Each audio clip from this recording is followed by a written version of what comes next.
ନହେଲେ ମୁଁ ଆପଣ ମାନଙ୍କ ପାଇଁ ପଢିବି। ପ୍ରଥମ ଥେସଲୋନିକ୍ୟ 4:1-3। ଅତଏବ ହେ ଭାଇମାନେ ଅବଶେଷରେ କି ପ୍ରକାର ଆଚରଣ କରି ଈଶ୍ୱରଙ୍କୁ ସନ୍ତୁଷ୍ଟ କରିବା ଉଚିତ ସେ ସମ୍ବନ୍ଧରେ ତୁମ୍ଭେମାନେ ଆମମାନଙ୍କଠାରୁ ଯେ ପ୍ରକାର ଶିକ୍ଷା ପ୍ରାପ୍ତ ହେଲ ଆଉ ତୁମ୍ଭେମାନେ ମଧ୍ୟ ଯେ ପ୍ରକାର ଆଚରଣ କରୁଅଛ ତଦନୁସାରେ ଆହୁରି ଅଧିକ ଅଗ୍ରସର ହେବା ନିମନ୍ତେ ଆମ୍ଭେମାନେ ପ୍ରଭୁ ଯୀଶୁଙ୍କ ନାମରେ ତୁମ୍ଭମାନଙ୍କୁ ଅନୁରୋଧ କରି ଉତ୍ସାହ ଦେଉଅଛୁ। ଆମ୍ଭେମାନେ ପ୍ରଭୁ ଯୀଶୁଙ୍କ ଦ୍ୱାରା ତୁମମାନଙ୍କୁ କି ଆଦେଶ ଦେଇଥିଲୁ ତାହା ତ ତୁମ୍ଭେମାନେ ଜାଣ। କାରଣ ତୁମ୍ଭେମାନେ ଯେପରି ପବିତ୍ର ହୁଅ ଏହା ହିଁ ଈଶ୍ୱରଙ୍କର ଇଚ୍ଛା, ଅର୍ଥାତ୍ ତୁମ୍ଭେମାନେ ଯେପରି ବ୍ୟଭିଚାରରୁ ପୃଥକ ରୁହ। ଆମେନ୍ ଆମେନ୍। ଧନ୍ୟବାଦ। ଆସନ୍ତୁ ସଂକ୍ଷିପ୍ତ ପ୍ରାର୍ଥନା କରିବା। ପବିତ୍ର ଆତ୍ମା ପରମେଶ୍ୱର, ଆମେ ଧନ୍ୟବାଦ ଦଉଛେ ପ୍ରଭାତ ସମୟରେ ତୁମର ଉପସ୍ଥିତି ଆସିବାକୁ ଆମମାନଙ୍କୁ ସାହାଯ୍ୟ କରିଅଛ। ଏଇଠାରେ ଆମେ ଦେଖୁଛୁ ହେଡିଙ୍ଗ ଓଡିଆରେ ଏପରି ଲେଖାଯାଏ, ଈଶ୍ୱରଙ୍କ ଦୃଷ୍ଟିରେ ସନ୍ତୋଷଜନକ ଜୀବନ। ଈଶ୍ୱରଙ୍କ ଦୃଷ୍ଟିରେ ଗୋଟିଏ ଜିନିଷକୁ ସମସ୍ତଙ୍କ ଦୃଷ୍ଟିରେ ସମାନ ଇଭାଲୁଏସନ କରାଯାଏ ନାହିଁ, କାରଣ ସମସ୍ତଙ୍କର ବିଚାର ଶକ୍ତି ସମାନ ନଥାଏ, ଅଲଗା ଅଲଗା ବିଚାର ଶକ୍ତି ଥାଏ। କିନ୍ତୁ ପ୍ରଭୁଙ୍କର ଦୃଷ୍ଟି ପୁରା ପରଫେକ୍ଟ, ତାହାଙ୍କର ବିଚାର ଟିକେ ବି ଏପଟ ସେପଟ ହେବ ନାହିଁ। ଏଇଠାରେ ହେଡିଙ୍ଗ, ଆଜି ମୁଁ ଯେତେବେଳେ ସକାଳେ ଏ ବାକ୍ୟ ଦେଖୁଥିଲି, ଏଇଠି ଆମେ ଦେଖୁଛୁ ହେଡିଙ୍ଗରେ ହିଁ ଲେଖାଯାଏ ଈଶ୍ୱରଙ୍କ ଦୃଷ୍ଟିରେ ସନ୍ତୋଷ ଜୀବନ। ଆମମାନଙ୍କର ଦୃଷ୍ଟିରେ ବେଳେ ବେଳେ ଭୁଲ ଆମେ ଇଭାଲୁଏଟ କରିଥାଉ, କିନ୍ତୁ ପ୍ରଭୁଙ୍କ ଦୃଷ୍ଟିରେ ପରଫେକ୍ଟ ଇଭାଲୁଏସନ ହୁଏ। ତାହାଙ୍କର ବିଚାର ଭୁଲ ହୁଏ ନାହିଁ, କି ତାହାଙ୍କର ଯେକୌଣସି ଆଲୋଚନା ବିଷୟ ଭୁଲ ହୁଏ ନାହିଁ। ଯେହେତୁ ଈଶ୍ୱରଙ୍କ ଦୃଷ୍ଟି ଭୁଲ ହେବ ନାହିଁ, ତେଣୁ ଏଠାରେ ଆମେ ଯୋଉ ହେଡିଙ୍ଗ ଲେଖା ହେଇଛି ଈଶ୍ୱରଙ୍କ ଦୃଷ୍ଟିରେ ସନ୍ତୋଷଜନକ ଜୀବନ।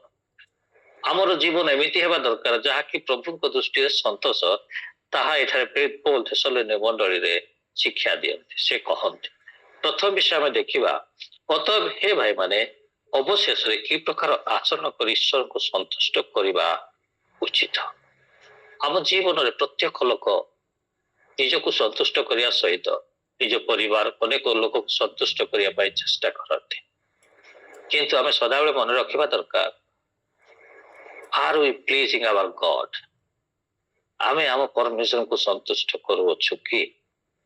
ଆମମାନଙ୍କର ପ୍ରତ୍ୟେକଟି ଦିନରେ ଆମେ ପ୍ରଭୁଙ୍କୁ ସନ୍ତୁଷ୍ଟ କରୁଛୁ। ୟେସ୍, ଆମେ ନିଜ ନିଜ ସ୍ତ୍ରୀ ମାନଙ୍କୁ ଆମେ ବିଭିନ୍ନ ପ୍ରକାର ଗିଫ୍ଟ ଦେଇ ସନ୍ତୋଷ କରୁଛୁ, ନିଜ ପିଲାମାନଙ୍କୁ ଉତ୍ତମ ଏଜୁକେସନ, ସେମାନଙ୍କର ମନୋବାଞ୍ଛା ଦେଇ ପୂର୍ଣ୍ଣ କରି ଆମେ ସନ୍ତୁଷ୍ଟ କରୁଛୁ। କିନ୍ତୁ ପ୍ରଶ୍ନ ଅଟେ, ଯିଏ ଆମମାନଙ୍କର ପରମେଶ୍ୱର, ଯିଏ ଆମମାନଙ୍କୁ ସୃଷ୍ଟି କରିଅଛନ୍ତି, ଯିଏ ଆମମାନଙ୍କୁ ଶେଷ ପର୍ଯ୍ୟନ୍ତ ଆମ ସହିତ ରହିବେ, ଇଭେନ ଆମମାନଙ୍କର ମୃତ୍ୟୁ ପରେ ବି ଆମମାନଙ୍କ ସହିତ ରହିବେ, ଆମେ ତାହାକୁ ସନ୍ତୁଷ୍ଟ କରୁଅଛୁ କି? କି ସୁନ୍ଦର ବାକ୍ୟ! ମୁଁ ଯେତେବେଳେ ଅଧ୍ୟୟନ କରୁଥିଲି ଦେଖୁଥିଲି, ଅତଏବ ହେ ଭାଇ ମାନେ ଅବଶେଷରେ କି ପ୍ରକାର ଆଚରଣ କରି ଈଶ୍ୱରଙ୍କୁ ସନ୍ତୁଷ୍ଟ କରିବା ଉଚିତ। କି ପ୍ରକାର ଆଚରଣ, ହ୍ୱାଟ କାଇଣ୍ଡ ଅଫ ମାନେ ବିହେଭିୟର, ଆମେ ଏଠି ଆଚରଣ କି ପ୍ରକାର ଆଚରଣ କରି ଆମେ ଖ୍ରୀଷ୍ଟଙ୍କୁ ସନ୍ତୁଷ୍ଟ କରିପାରିବା। ପ୍ରଥମ ବିଷୟ ମୁଁ କହିବି, ଏହି ବାକ୍ୟରୁ ହିଁ କହିବି, ଆମେ ଈଶ୍ୱରଙ୍କୁ ଖ୍ରୀଷ୍ଟିଆନ ହେଲେ ସନ୍ତୁଷ୍ଟ କରିବା କେବଳ ସେତିକି ନୁହେଁ। ଖ୍ରୀଷ୍ଟିଆନ ଜୀବନ କୁ ପ୍ରଭୁ ସନ୍ତୁଷ୍ଟ ହୁଅନ୍ତି ଶୁଣିବା ଲୋକ ଠାରୁ ନୁହଁ, ଆଚରଣ କରିବା ଲୋକ ଠାରୁ ସନ୍ତୁଷ୍ଟ ହୁଅନ୍ତି। But we hear that has to be reflected in our life, day to day life, in our action. ଯାହା ବି ଆମେ ଶୁଣୁ, ଏ ବାକ୍ୟ କିଛି ନୂଆ ନୁହେଁ, କିନ୍ତୁ ପ୍ରଭୁଙ୍କର ଇଚ୍ଛା ଆମମାନେ ଜାଣିବା ଦରକାର। ପ୍ରଭୁକୁ ସନ୍ତୁଷ୍ଟ ସେ ବ୍ୟକ୍ତି କରାଏ ଯୋଉ ବ୍ୟକ୍ତି ବାକ୍ୟ ଅଧ୍ୟୟନ କରୁଛି, ବାକ୍ୟ ଶୁଣୁଅଛି, ରବା ଯାଏ ବାକ୍ୟ ଶୁଣୁଅଛି, କି ଯେକୌଣସି ମାଧ୍ୟମରେ ବାକ୍ୟ ଶୁଣୁଅଛି ତାହାକୁ ସେ ଅମଳ କରୁଅଛି, ବାକ୍ୟକୁ ସେ ନିଜ ଜୀବନରେ କାର୍ଯ୍ୟରେ ଆଣୁଅଛି, ସେହି ବ୍ୟକ୍ତିକୁ ପ୍ରଭୁ ସନ୍ତୁଷ୍ଟ ହୁଅନ୍ତି। ଆମେ ବହୁତ ବାକ୍ୟ ଜାଣୁଛୁ, ବହୁତ ଆମ ପାଖରେ ମଜବୁତ ବାକ୍ୟ ଅଛି, ସବୁ କିଛି ଆମେ ଇଭେନ ଆମେ ପ୍ରଚାର କରୁଛୁ, ମାକ୍ସିମମ୍ ଲୋକ ଆମେ ପ୍ରଚାର କରୁଛୁ, ଲୋକକୁ ବାକ୍ୟ ବାଣ୍ଟୁଛୁ। କାହିଁକି ବାଣ୍ଟୁଛୁ? କାହିଁକି ନା ପ୍ରଭୁ ଆମମାନଙ୍କ ପାଖରେ ବାକ୍ୟ ଦେଇଛନ୍ତି, ବାକ୍ୟ ଆମ ପାଖରେ ଅଛି, ଆମେ ମଜବୁତ କରୁଛୁ। କିନ୍ତୁ are we practicing that words in our lives? ସେହି ବାକ୍ୟ କଣ ଆମେ ନିଜ ଜୀବନରେ ପ୍ରାକ୍ଟିସ କରୁଛୁ କି?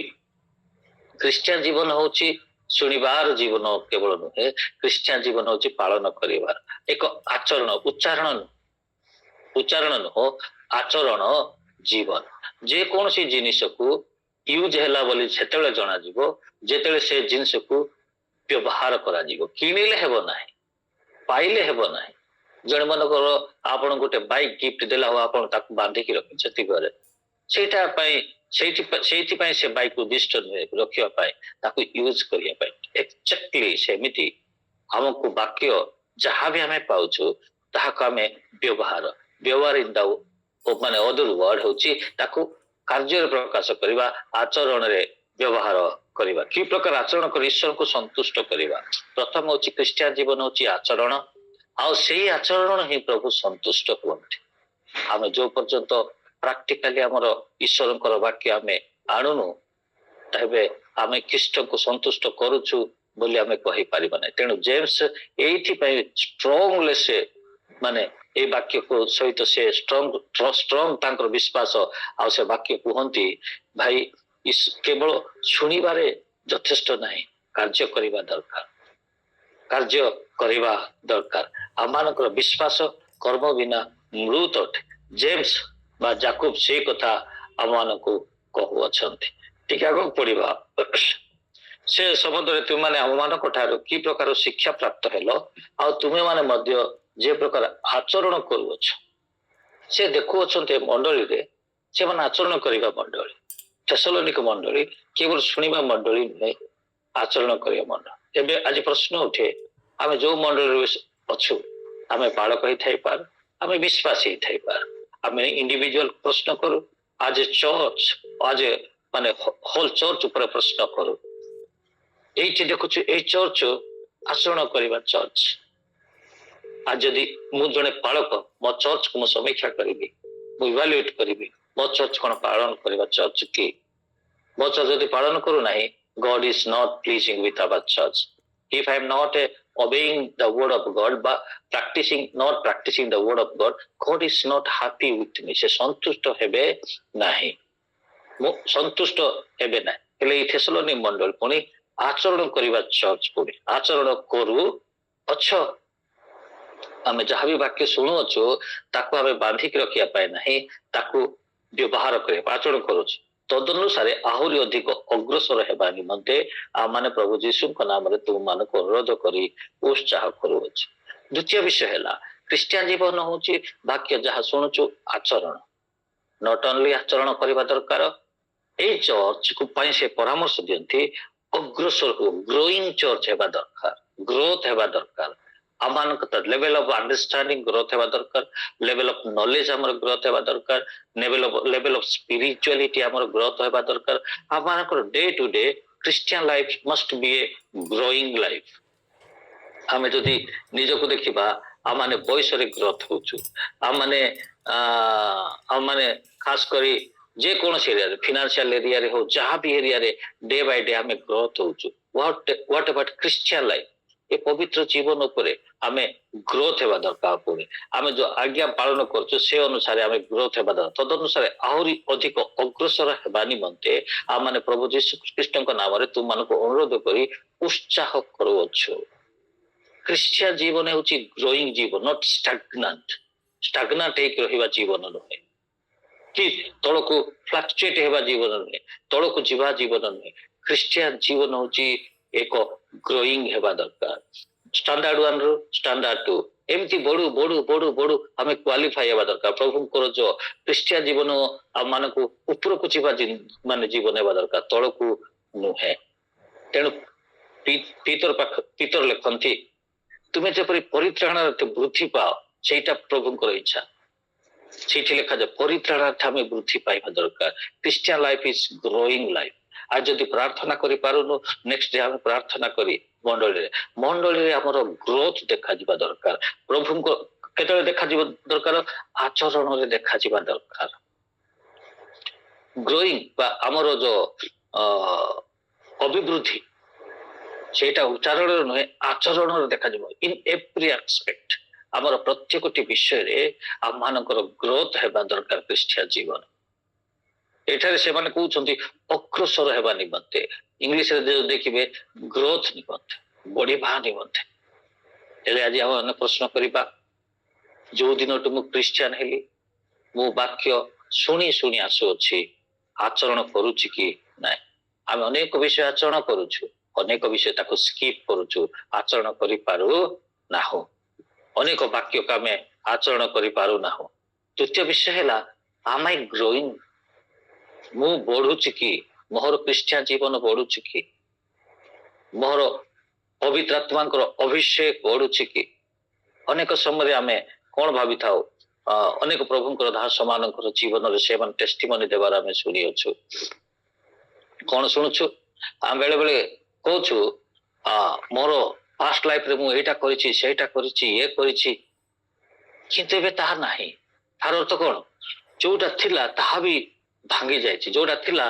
ताहा भी तांको जीवन रे छिंडी जायछि जे कि ग्रोथ हेबा कथा राधे ताहांकर स्टैग्नेंट भी हेई नाही माने सेई लेवल रे भी नाही से आज पतित हो जायछि आगरे जोटा होथिला एबे से देखु नाही ता जीवन ताहा भी घटू नाही अभिषेक घटू नाही से प्रार्थना को लोक पड़ी जाउथिले से प्रार्थना को लोग सुस्थ होथिले किंतु आजी नाही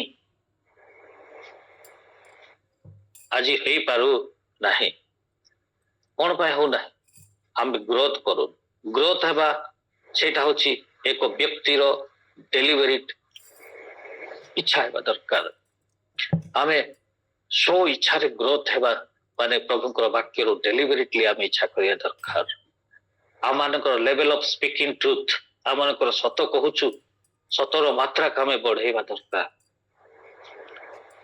गोटे जनरल उदाहरण देबी मनकर वर्ष को आमे 100टा मिछ कहूछु आमे ताकू माइनस करिकी 50टा कहया पाई चेष्टा करियो 30टा माने ता डेलिवरीटली आमे आत्मिकता रे बढ़िबा दरकार प्रभु को ठारे डेलिवरीटली प्रभु को उपस्थिति रे बढ़िया दरकार प्रार्थना रे ग्रोथ आराधना रे ग्रोथ आमने चर्च जीवारे दशमांश तेबारे सबुठी रे आम मानकर क्रिश्चियन जीवन होची ग्रोइंग जीवन हेबा दरकार किछि किछि माने लोक माने जेतले देखिबे ए वर्ष ये प्रार्थना रे स्टैंडर्ड 1 रे थिला नेक्स्ट ईयर प्रार्थना से स्टैंडर्ड 2 हेबा दरकार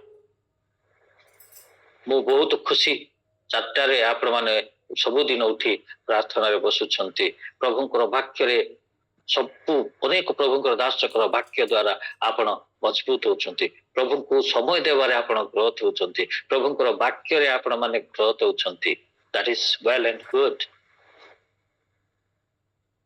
बहुत भलो आमे आचरण रे ग्रोथ होचु कि नाही आमे सुनिबारे ग्रोथ होचु आचरण रे ग्रोथ होचु कि नाही दैट मैटर्स ए लॉट आ मनकर जिंस घरे पुरौथिबा दैट इज गुड आमे ग्रोथ होचु सुनिबारे जिनिस पाइबारे वाक्य पाइबारे आमे ग्रोथ होचु मु आउटिंग सेट बैक गले बु प्रश्न करे पुनर्बार सेम क्वेश्चन करे are we practising those words in our lives आमे सेही वाक्य को आमे आचरण करूछु कि जदि आमे आचरण करूनु आमे प्रभु को संतुष्ट करनु जो मंडली प्रभु को वाक्य को आचरण प्रकाश करे प्रभु से मानक पय संतुष्ट हुअते जो मंडली वाक्य रे आत्मिकता रे पवित्रता रे पाइबारे ग्रोथ हुए प्रभु से मानक प्रति संतुष्ट होते आमने प्रभु यीशु का नाम रे तू मानक अनुरोध करी उत्साह करू पछु द्वितीय पद लिखा जाए आमने प्रभु यीशु को द्वारा तुम मानक की आदेश देइथिलु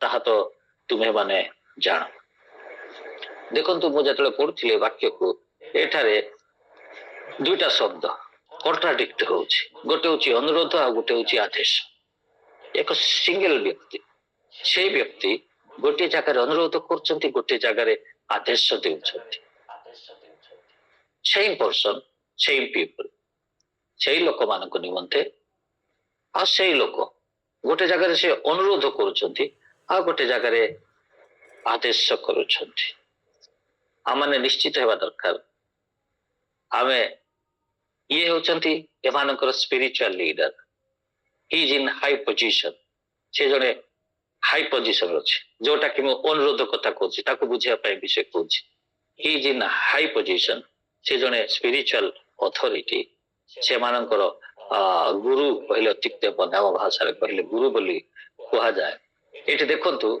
से प्रथम स्टेटमेंट रे कहउछंत मो अनुरोध करूछि द्वितीय स्टेट रे कहउछंत से ଆଦେଶ ଆଦେଶ କଥା କହୁଅଛନ୍ତି। ଆମମାନଙ୍କ ପ୍ରତ୍ୟେକଟି ଜୀବନରେ ଆମେ କଣ୍ଟେଷ୍ଟ ଜାଣିବା ଦରକାର, ସିଚୁଏସନକୁ ଜାଣିବା ଦରକାର। ଆମେ ବେଳେ ବେଳେ ନିଜକୁ ନମ୍ର ବି କରିବା ଦରକାର, ରିକ୍ୱେଷ୍ଟ କରିବା ଦରକାର। We should not bother about our position. We should bother about to save our people. ଆମେ ଯଦି ନିଜକୁ ପୋଜିସନ ହୋଲ୍ଡ କରିବା, ସେବା କରିପାରିବା ନାହିଁ। ଆମେ ସେ ଗୋଟେ ଜାଗାରେ ନମ୍ର ହଉଛନ୍ତି, ହମ୍ବୁଲ ହଉଛନ୍ତି। କଣ ପାଇଁ? ତାଙ୍କର ଯୋଉ ମିଶନ ଅଛି, ଲୋକମାନେ ଯେ ଉତ୍ତମ ହୁଅନ୍ତୁ, ପରିତ୍ରାଣ ପାଆନ୍ତୁ, ପ୍ରଭୁଙ୍କ ସହିତ ଲାଗି ରୁହନ୍ତୁ, ଆଚରଣ ବିଶ୍ୱାସୀ ହୁଅନ୍ତୁ, ଗ୍ରୋଥ ହୁଅନ୍ତୁ, ସେମାନଙ୍କ ନିମନ୍ତେ ସେ ହମ୍ବୁଲ ହେବା ପାଇଁ ବାଧ୍ୟ ହଉଛନ୍ତି। ଆମମାନଙ୍କର ଭେରି ଏକ୍ସାମ୍ପଲ ହଉଛନ୍ତି ଯୀଶୁ। ସେ ପରମେଶ୍ୱର ସିଂହାସନରେ ବସି ସଦାବେଳେ ଅହର ଆରାଧନା ପାଇବା ପରମେଶ୍ୱର। He came down in this world. ଏ ଜଗତକୁ ତଳକୁ ଆସିଲେ। He made very humble. ଏତେ ନମ୍ର। ଏଟାକୁ ଆମେ ପ୍ରମୋସନ ବୋଲି ବି କହିପାରିବା ନାହିଁ। ଏଇଟା ପ୍ରମୋସନ ତ ନୁହେଁ, ଡି ପ୍ରମୋସନ। ଆପଣ ମୁଁ କେବେ ବି ନିଜର ଲେଭେଲ, ଆମର ଯୋଉ ପୋଜିସନ ଅଛି ନା, ମାନେ ଖାସ କରି ଆମ ମାନଙ୍କର ଷ୍ଟାଟସ ରୁ ତଳକୁ ଖସି ଯାଉନା। ମୁଁ ଆଉ ଅନ୍ୟର ମଙ୍ଗଳ ପାଇଁ ବେଳେ ବେଳେ ଆମେ ନିଜକୁ ହମ୍ବୁଲ ବି କରିବା ଦରକାର। We must request, not order. ଆମେ ବେଳେ ବେଳେ ହମ୍ବୁଲ ଅନୁରୋଧ କରିବା ଦରକାର। ଆମେ ଆମେ ଲିଡରସିପ ରେ ଅଛୁ, ଛୋଟ ଖାଟିଆ ଲିଡରସିପ ରେ ଅଛୁ। ଆମେ ଅବଜର୍ଭ କରୁ, ଆମେ ଜାଣୁ when a person gets position, ଯେତେବେଳେ ଏକ ବ୍ୟକ୍ତି ପୋଜିସନ ପାଏ, ସେ ସଦାବେଳେ ଆଦେଶ କରେ। Not necessarily ଆଦେଶ ଖାଲି। ଆପଣ ଉତ୍ତମ କାର୍ଯ୍ୟ ପାଇଁ ନିଜକୁ ନମ୍ରତା ସହିତ କାର୍ଯ୍ୟ କରିବା ଦରକାର, ହାସଲ କରିବା ଦରକାର। କିନ୍ତୁ ଆଉ ଗୋଟେ ତଳେ ଲେଖାଯାଏ, ଆମର ପ୍ରଭୁ ଯୀଶୁଙ୍କ ଦ୍ଵାରା ତୁମମାନଙ୍କୁ କି କି ଆଦେଶ ଦେଇଥିଲୁ, ଆଉ ସମୟ ଆସେ you must order। କିନ୍ତୁ ଆପଣ ସିଚୁଏସନ କଣ୍ଟେଷ୍ଟ ଦେଖନ୍ତୁ। ଆମ ମାନଙ୍କର ଜୀବନରେ ଅର୍ଡର ବି ଦେବା ଦରକାର, ହମ୍ବୁଲ ବି ହେବା ଦରକାର। କଣ ପାଇଁ ହମ୍ବୁଲ ହେବେ? ଏଇଠି ସେ ହମ୍ବୁଲ ହେବାର ଉଦ୍ଦେଶ୍ୟ ହଉଛି, ଯେ ପ୍ରକାର ଆଚରଣ କରୁଛ ତଦନୁସାରେ ଆହୁରି ଅଧିକ ଅଗ୍ରସର ହେବା ନିମନ୍ତେ ଆମମାନେ ପ୍ରଭୁ ଯୀଶୁଙ୍କ ନାମରେ ତୁମମାନଙ୍କୁ ଅନୁରୋଧ କରି ଉତ୍ସାହ କରିଥିଲୁ। ଆମମାନେ ହମ୍ବୁଲ ହେବା ସହିତ ସେ ନିଜକୁ ଅନୁରୋଧ କରି ଲୋକମାନଙ୍କୁ ଉତ୍ସାହ କରିଥିଲେ। ଏବେ ଆପଣ ବିଶ୍ୱାସୀ ମାନଙ୍କୁ ମୁଁ ଆଜି ଆପଣ ମାନଙ୍କୁ କହିବା ପାଇଁ ଚାହେଁ, ମାନେ ମୁଁ 2003ରେ ହିଁ ପ୍ରଭୁଙ୍କର ସେବାରେ ଆମେ ଅଛୁ। ମୋର ଯୋଉ as per my observation, my understanding, ଏଇ ଦିନ ମାନଙ୍କରେ ଆପଣ କାହାକୁ ବି ସମସ୍ତଙ୍କୁ ସ୍ପିରିଚୁଆଲ ଅଧିକାର ମାନେ ଆଦେଶରେ ଆପଣଙ୍କୁ ସବଜେକ୍ଟ କରିପାରିବେ ନାହିଁ। ଲୋକମାନଙ୍କୁ ନମ୍ରତା ସହିତ, ପ୍ରଭୁଙ୍କର ନମ୍ରତା ସହିତ ହିଁ ଲୋକମାନଙ୍କୁ ପ୍ରଭୁଙ୍କ ପାଖକୁ ଆଣିପାରିବେ। ଆଜିର ଦୁନିଆ ଲୋକମାନେ ତାମ୍ବଡ଼ ଲୋକ। ଆପଣ ଯଦି ଗୋଟେ ବିଶ୍ୱାସୀକୁ ଆପଣ ଯଦି ଏହିପରି ମାନେ ସେମାନଙ୍କୁ ଇଏ କରିବା ପାଇଁ ଚାହିଁବେ, ସେମାନଙ୍କ ଜୀବନ ପ୍ରଶ୍ନ ଆସେ, ଏଇଟା କଣ ଗୋଟେ ଚର୍ଚ୍ଚ ନାହିଁ। ଆପଣ ଯଦି ଗୋଟେ লিডিং କରୁଛନ୍ତି, ପାଷ୍ଟର କହିବେ, କାହାକୁ ଯଦି ଧମକେଇବେ, ଏଇଟା କଣ ଗୋଟେ ସଂସ୍ଥା ଅଛି, ଆଉ ଗୋଟେ ସଂସ୍ଥା ନାହିଁ। ଏମିତି ସବୁ ଆସୁଅଛି। being a ଜଣେ mature wise servant of God, be humble। ମାନେ ନମ୍ରତା ସହିତ ବେଳେ ବେଳେ ସିଚୁଏସନକୁ ଡିଲ କରିବାକୁ ପଡିବ, ଆଉ ବେଳେ ବେଳେ ଅଧିକାର ଦେବାକୁ ପଡିବ। ନିଜର ସ୍ପିରିଚୁଆଲ ଅଥରିଟିକୁ ଆମେ ଆପ୍ଲାଏ କରିବାକୁ ପଡିବ। ଯେ ପ୍ରକାର ଆଚରଣ କରୁଛ ତଦନୁସାରେ ଆହୁରି ଅଧିକ ଆଚରଣ ଅଗ୍ରସର ହେବା ନିମନ୍ତେ ଆମମାନେ ପ୍ରଭୁ ଯୀଶୁଙ୍କ ନାମରେ ତୁମମାନଙ୍କୁ ଅନୁରୋଧ କରି ଉତ୍ସାହ ଦେଉଛୁ। ଆମମାନେ ପ୍ରଭୁ ଯୀଶୁଙ୍କ ଦ୍ଵାରା ତୁମମାନଙ୍କୁ କି ଆଦେଶ ଦେଇଥିଲୁ, ତାହା ତ ତୁମମାନେ ଜାଣ। ଏ ବାକ୍ୟରେ ମତେ ଟିକେ ମୁଁ ଆପଣ ମାନଙ୍କୁ ଧ୍ୟାନ ଦେବା ପାଇଁ ଚାହେଁ।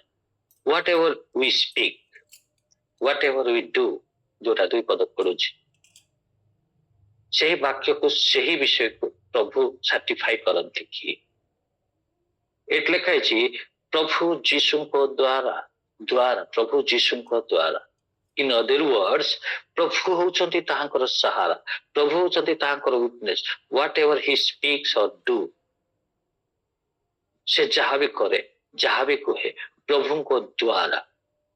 मु गोटे मन डिसीजन को माने थ्रो करूची, मु जदि गोटे लोक कथा कहूची से कथारे प्रभु सर्टिफाई करती कि प्रभु खुशी माने प्रभु खुशी अटंती ना गोटे कथा कहूची आ गोटे विषय को मु लुचै कि रखुची।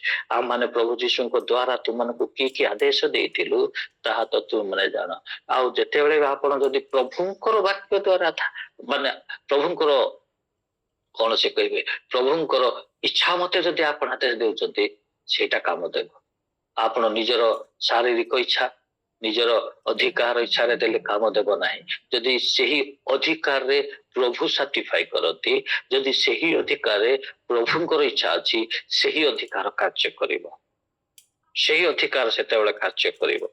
नहले आपण जदि पावर को मिसयूज करूछंती, आपण निजर इच्छा पूर्ण करे पय आदेश देउछंती, दैट वोंट वर्क। एठी लिखा जाय प्रभुंकर प्रभु जीशु ख्रीष्ट द्वारा तुम कि आदेश देथिलु ताहा तो तुम्हें जान। समय हो जाइछि शीघ्र पड़ुछि कारण हम माने जेपरि पवित्र कारण तुम माने जेपरि पवित्र हुओ यहाँ ईश्वरंकर इच्छा। अर्थात तुम माने जेपरि व्यभिचार पृथक हुओ। पवित्रता अर्थ होछि व्यभिचार पृथक हेबा। व्यभिचार पृथक हेबा अर्थ बा मु खाली गोटे वर्ड व्यभिचार लिखाइछि, मु कहूछि पापर पृथक हेबा अर्थ होछि पवित्र आड़ को अग्रसर हेबा। पृथक माने कौन? डिलीट, माइनस, इरेज करिबा। पाप को जेते आपण इरेज करी करी जाउथिबे सेते पवित्रता ही आमे आगो को बढ़ुथिबा। गोटे महिला शार्ट को फास्ट रे साबुन रे धरिबे तार माने सफा हेबार मात्रा तार कम थिबो, आउर थरे जदि साबुन मारिबे आउरी मात्रा अधिक हेबो, महिला कम थिबो, तार व्हाइटनेस अधिक अधिक बढ़ी बढ़ी जाउथिबो। एठार लिखा जाए आमे जे पवित्र हो, कारण तुम माने जेपरि पवित्र हो यहाँ ईश्वरंकर इच्छा, प्रभुंकर शेष इच्छा। सबुठु ख्रीस्टियन लोक मानक पाई इच्छा होछि डिलीशन आउ एडिशन। डिलीशन कौन? पृथक हेबा, पापर पृथक हेबा, अमंगल पृथक हेबा, हमर कुचिंतार पृथक हेबा, हमर कुकार्यर पृथक हो आ माने जदि पृथक होछु we are heading towards holiness, आमे ग्रोइंग टुवर्ड्स होलीनेस, पवित्रता आड़को आमे बढ़ुछु। गोटे व्हाइट पेपर रे 6-7टा दाग लागिछि, गोटे फास्ट पुछि देलो टिके सेटा धଳାର एरिया बढ़ी गला, आ गोटे पुछि देलो सेई धଳा माने एरिया बढ़ी गला, कला लिबि लिबि जीवो, आ गोटे पुछि देबो धଳାର एरिया बढ़ी गला। Exact same what are the weakness we have. हम पाखरे जहाँ भी दुर्बलता अछि प्रतिदिन डेलिबरेटली आमे ताहाकू पुछिबा दरकार, पृथक हेबा दरकार। सेहिटू प्रभुंकर एटा इच्छा प्रभु आ माने पृथक हेबा पापर गोटे दिन डेली सेटा प्रभुंकर इच्छा। यह जदि आमे करिबा बोले कोन हेबा पुनी आमे पवित्र हेबा। आमे पापर पृथक होछु तार अर्थ आमे पवित्रतार पवित्र आड़ाको गति करूछु। प्रिय मंडली आज मेन शिक्षा 3टा विषय। आमे आचरण करबा लोक हेबा दरकार, आमे ग्रोइंग क्रिश्चियन हेबा दरकार, आमे पाप को डिलीशन करिकी पवित्र आड़ को अग्रसर हेबा क्रिश्चियन हेबा दरकार। तेणु आज आमे निजको समीक्षा करिबा। यस आमे उच्चारण करछु, we are preaching, we are advising someone. आमे देखुछु not only we are preaching, we are receiving. आमे ईश्वरंकर वाक्य को डेली आमे ग्रहण करूछु। We are receiving, we are having a lot of knowledge in the word of God. ईश्वरंकर वाक्य आमे यथेष्ट प्रचुर मात्रा नॉलेज अछि। Knowledge is not enough, knowledge is not enough. प्रभु को दृष्टि रे से नॉलेज प्रभु को संतुष्ट करिबो नै। जो पर्यंत आमे सेही नॉलेज को सेही जहाँ भी जिंस पाइ अछु ताको आमे आचरण रे पूर्ण करिबा नाही, सेही पर्यंत प्रभु संतुष्ट नहंती। आ जहाँ भी पाउछु, जहाँ भी नॉलेज हो आचरण रे आमे अभिवृद्धि हेबा दरकार। ग्रोइंग क्रिश्चियन रेवलेशन लिखा जाए तुमे जहाँ शुणु छो माने तमर विश्वासी जेमति जळु थिला बे सेमति जळु नै, रादर ताहा डिक्रीज होछि, मिंजी मिंजी होछि। जहाँ शुनि से पुनर्बार ताको रिवाइव करो बोली उपदेश रेवलेशन रे दिया जाए।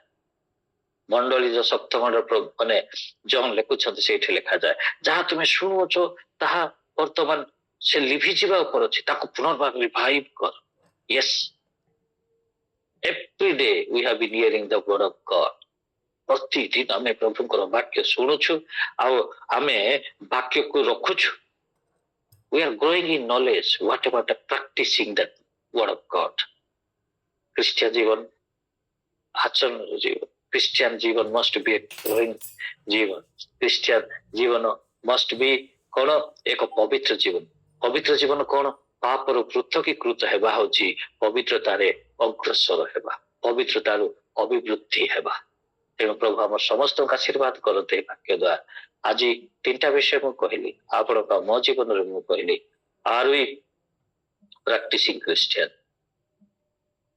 are we growing in our day to day life especially in Christ are we living ତ୍ୟାଗ କରୁଛୁ କି ପାପର ଯୋଉ ପାପ ଥିଲା ଆମମାନେ ସେଥିରୁ ପୃଥକ ହଉଛୁ କି if so then we are growing in righteousness ପ୍ରଭୁଙ୍କ ଠାରେ ଆମେ ବଢୁଅଛୁ এই ଅଳ୍ପ ବାକ୍ୟରେ ପ୍ରଭୁ ଆମ ସମସ୍ତଙ୍କୁ ଆଶୀର୍ବାଦ କରନ୍ତୁ ଆମେନ୍ ଆମେନ୍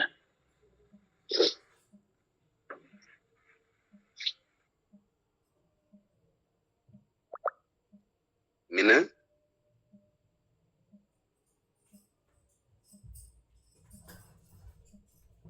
ପ୍ରେଜ୍ ଦ ଲର୍ଡ ବହୁତ ବହୁତ ଧନ୍ୟବାଦ ସଞ୍ଜୟ ଭାଇଙ୍କୁ ସୁନ୍ଦର